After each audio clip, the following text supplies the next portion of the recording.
नमस्कार, जय हिंद, वंदे मातरम। साथियों, हमेशा की तरह आज भी मैं एक बहुत ही ख़ास मुद्दा लेकर के आप सबके सामने उपस्थित हुआ हूँ और आज का जो मुद्दा है, वो ये है कि धार्मिक अत्याचार और उत्पीड़न से प्रताड़ित होकर के पाकिस्तान में हज़ारों की संख्या में लोग भारत माइग्रेट करते हैं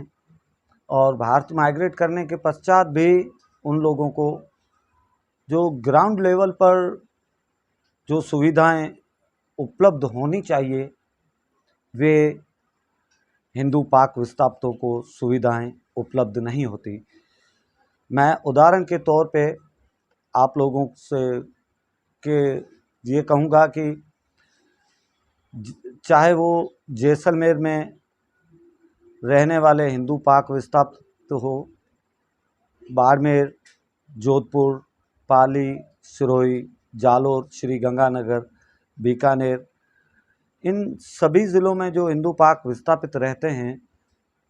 जो एलटीवी पर और स्थायीवास कर रहे हैं पिछले 2 दशकों से, वे सभी हिंदू पाक विस्थापित,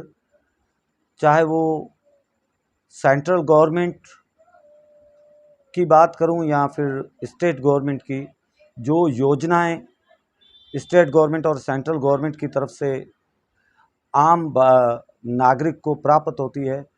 वैसी किसी भी योजना में हिंदू पाक विस्थापितों को वो सुविधाएं उपलब्ध नहीं होती। और कई ऐसे ज़िले राजस्थान के हैं जिनमें हिंदू पाक विस्थापित रहते हैं, कच्ची बस्तियों में, जहाँ पर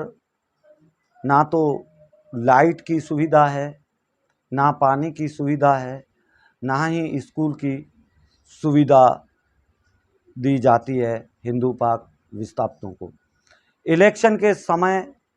जब आता है, चाहे मैं 2014 की बात करूं, फिर 2017, फिर 2019, इन तीनों इलेक्शनों में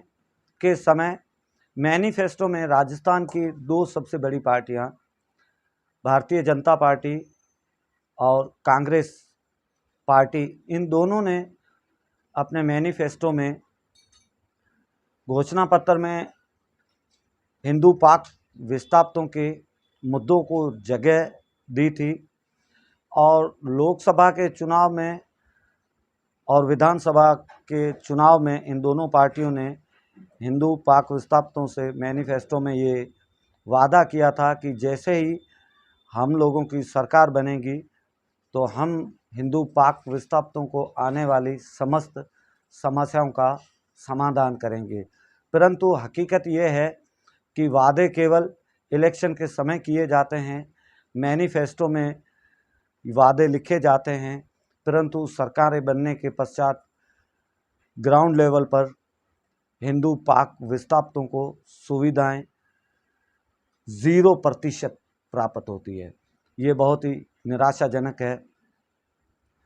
और हिंदू पाक विस्थापितों को जो सबसे बड़ी एक समस्या आ रही है, वो है 31 दिसंबर 2014 के पश्चात भारत में शरण लेने वाले हिंदू पाक विस्थापितों को गृह मंत्रालय के द्वारा ये कानून पारित किया गया कि पासपोर्ट रिन्यू करवाना उन सभी लोगों के लिए अनिवार्य है। अन्यथा अगर वो पासपोर्ट रिन्यू नहीं करवाएंगे तो ना तो उनकी वीज़ा वर्दी होगी, ना ही उनकी एलटीवी, जिसको लॉन्ग टाइम वीज़ा कहते हैं, ना वो आएगी, और ना ही हिंदू पाक नागरिक जिसको 7 या 7 वर्ष से अधिक का समय बीत चुका हो भारत में रहते हुए, वो भारतीय नागरिकता के लिए आवेदन कर सकता है। पासपोर्ट रिन्यू करवाने का जो कानून गृह मंत्रालय ने लागू किया, उससे बहुत ही बड़ी क्षति पहुंची है हिंदू पाक विस्थापितों को। इसमें कई ऐसे हिंदू पाक विस्थापित हैं जो धार्मिक वीज़ा लेकर के भारत में उन लोगों ने शरण लिया। जोधपुर की अगर बात करूं तो एक रिकॉर्ड के अनुसार लगभग 3000 ऐसे हिंदू पाक विस्थापित है जो धार्मिक वीज़ा पर आए हुए हैं, लेकिन उनका अभी तक कोई रजिस्ट्रेशन नहीं हुआ क्योंकि उनके पासपोर्ट एक्सपायर हो चुके हैं। पासपोर्ट एक्सपायर होने की वजह से ना तो वीज़ा, जैसे कि वीज़ा वर्दी होती है, और भारतीय नागरिकता लेने में बहुत ही ज़्यादा दिक्कतें आती है। और केंद्र सरकार ने जब से भारतीय नागरिकता देने का पावर डिस्ट्रिक्ट कलेक्टर्स को दिया है 2019-20 में, काफ़ी बड़ी खुशी की लहर दौड़ी थी हिंदू पाक विस्थापितों में कि अब डिस्ट्रिक्ट कलेक्टर्स को पावर दिए गए हैं भारतीय नागरिकता के, और अब हम लोगों को आसानी से भारतीय नागरिकता प्राप्त होगी। परंतु मुझे बड़े अफसोस के साथ कहना पड़ रहा है कि लोगों को भारतीय नागरिकता के आवेदन किए हुए लगभग 3-3 वर्ष बीत चुके हैं, परंतु कई ऐसे परिवार है जो भारतीय नागरिकता से वंचित है। उनकी फाइलों पर धूल जम चुकी है, एक तरीके से कहा जाए तो, और फाइलें मूव ही नहीं होती। और कई लोग जब जाते हैं कारण पूछने के लिए तो उनको कहा जाता है कि हम लोग आपको फ़ोन कर देंगे, परंतु ना तो कोई उनके पास फ़ोन आता है और ना ही उन लोगों को ये बताया जाता है कि आपके जो फाइल है उसमें कोई कमी है। अगर कोई कमी है तो डिस्ट्रिक्ट कलेक्टर्स को संज्ञान लेना चाहिए। भारतीय नागरिकता देने वाला जो सूचना केंद्र है उनको निर्देश देने चाहिए कि अगर किसी फाइल में कोई कमी है, किसी हिंदू पाक विस्थापित के फाइल में, तो उसको फ़ोन करके बुलाया जाए और उनको कहा जाए कि ये कमी आप पूरी करके आओ। ये बहुत ही बड़ी दिक्कत हिंदू पाक विस्थापितों को आ रही है। इस मुद्दे पर पिछले 28 वर्षों से हिंदू पाक विस्थापितों के लिए कार्य करने वाले सीमांत लोक संगठन के अध्यक्ष महोदय माननीय सर श्री हिंदू सिंह सोढ़ा साहब ने कई बार केंद्र सरकार और राज्य सरकार के सभी अधिकारियों से और सभी बड़े पॉलिटिकल लीडरों से बात कर चुके हैं, और मीडिया के माध्यम से भी उन्होंने हमेशा हिंदू पाक विस्थापितों के प्रॉब्लम्स रखे। और इस बार उसका नतीजा ये हुआ कि गृह मंत्रालय ने पिछले महीने एक टीम भेजी, जिसने पहले तो जैसलमेर में एक मीटिंग ली, जैसलमेर डिस्ट्रिक्ट कलेक्टर से, पाली डिस्ट्रिक्ट कलेक्टर से, जोधपुर डिस्ट्रिक्ट कलेक्टर से और बाड़मेर डिस्ट्रिक्ट कलेक्टर से, और उसके पश्चात जयपुर में मीटिंग ली गई जिसमें गृह मंत्रालय से आई हुई पूरी टीम उपस्थित थी। और उस टीम में वहाँ पर हिंदू पाक विस्थापितों की तरफ से सीमांत लोक संगठन के अध्यक्ष माननीय सर श्री हिंदू सिंह सोढ़ा साहब भी मौजूद थे। हिंदू सिंह सोढ़ा साहब ने हिंदू पाक विस्थापितों को भारतीय नागरिकता में आने वाली बाधाओं को लेकर के गृह मंत्रालय के अधिकारियों से चर्चा की, और उन्होंने ये भी मांग उठाई कि पासपोर्ट रिन्यू करवाने का जो कानून है, इस कानून को समाप्त किया जाए, अन्यथा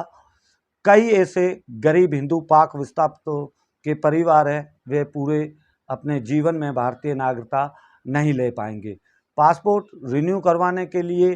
पाकिस्तान एम्बेसी नई दिल्ली जाना पड़ता है।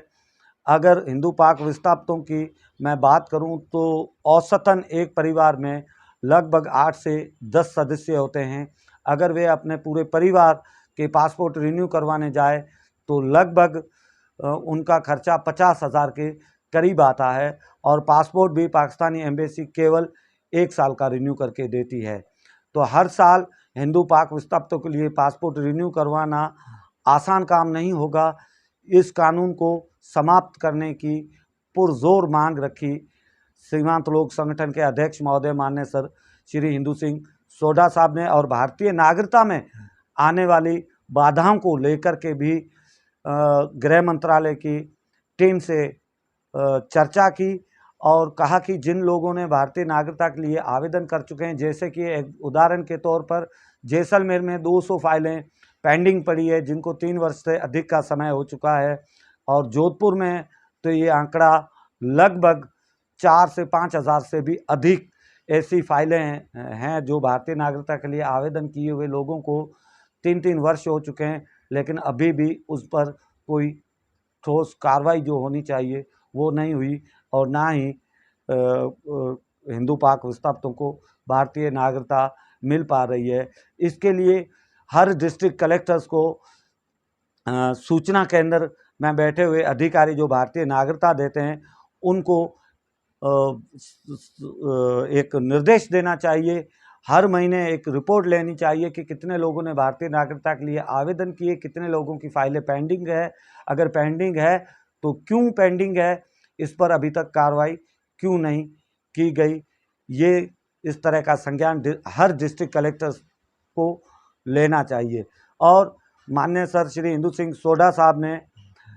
ये भी चिंता जताई कि थार एक्सप्रेस और समझौता एक्सप्रेस जो दोनों पिछले 3 वर्षों से बंद पड़ी है, ये भी हिंदू पाक विस्थापितों के लिए बहुत ही बड़ी क्षति पहुंची है। इससे कई परिवार जो राजस्थान में रह रहे हैं हिंदू पाक विस्थापित, वे उनकी परिवार जो है वो डिवाइडेड परिवार है, वे अपने परिवारों से मिल नहीं पा रहे हैं। उन्होंने देश के गृह मंत्री माननीय श्री अमित शाह जी से और देश के प्रधानमंत्री श्री नरेंद्र मोदी जी से अपील की है, आग्रह किया है कि समझौता एक्सप्रेस और थार एक्सप्रेस को पुनर्चालू किया जाए ताकि हिंदू पाक विस्थापित आसानी से भारत में आ सके, धार्मिक तीर्थ स्थलों पर आ सके और भारत में रह रहे अपने परिवारों से मिल सके। दोस्तों, आप सभी को मैं एक बात ये भी बताना चाहूँगा कि जयपुर में माननीय सर श्री इंदु सिंह सोढ़ा साहब की जो गृह मंत्रालय से जो टीम आई थी उनसे क्या वार्तालाप हुई, वो वार्तालाप भी आप सुनिए। हिंदू विस्थापितों को भारतीय नागरिकता देने में आ रही अड़चनों की जानकारी ली और उन्हें जल्द दूर करने के निर्देश दिए। इस बैठक में गृह विभाग के सचिव वी श्रवण कुमार समेत कई अधिकारी मौजूद रहे। सीमांत लोक संगठन के संयोजक इंदु सिंह सोढ़ा भी बैठक में शामिल हुए। इस टीम ने विस्थापितों की नागरिकता या लंबित आवेदन मामलों, एलटीवी लंबित मामले, आवेदन ऑनलाइन मॉड्यूल पर आए नहीं जैसे मसलों पर चर्चा की। बैठक में इस बात पर भी चर्चा हुई कि आवेदन के वक्त नाम की स्पेलिंग में एरर आने पर आवेदन अटक जाता है।